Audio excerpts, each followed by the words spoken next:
Welcome back, book nerds. Thank you for watching and like and subscribe.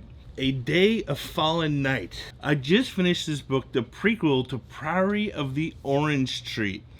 This was an enjoyable read. This is 500 years before the events of Priory. Now, don't be intimidated by the chunkiness or girth, if you will. In this case, big is better. This was a fun book to read.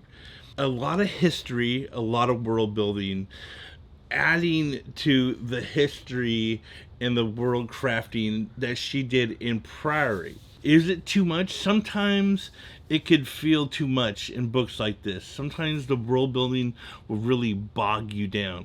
But I didn't feel that in this book. I felt it was just right. It was good. This is not a book really based around the world building. It's based around the characters, the character development. This is not a plot driven story. This is a character driven story.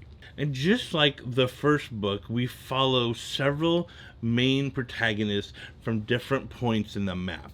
And their character lines all eventually come together.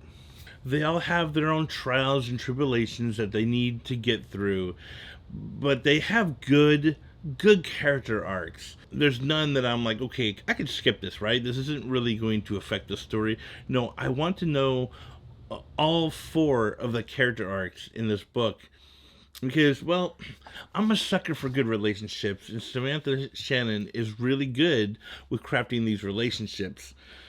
And if you liked those relationships in Priory of the Orange Tree, you're going to like them even more in this book because she has built on her craft of creating characters that you really like.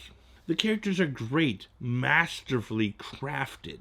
This is, of course, like I said before, a character-driven story. So if you want to jump into a big, epic fantasy book with good characters and relationships, or you're just trying to find a fantasy book to bite your teeth into, if this is your first jump into this genre, this would be a good place to start. This is a really good book, fun book, full of those fantasy tropes that we love. There's dragons in it. There's fighting realms, competing for all kinds of stuff. I love it. It was a good book. It was fun to read. Is it life-changing? No, I don't think it's life-changing, but it is really, really fun. So read this book.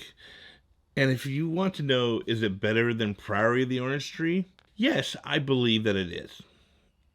So read this and read fantasy.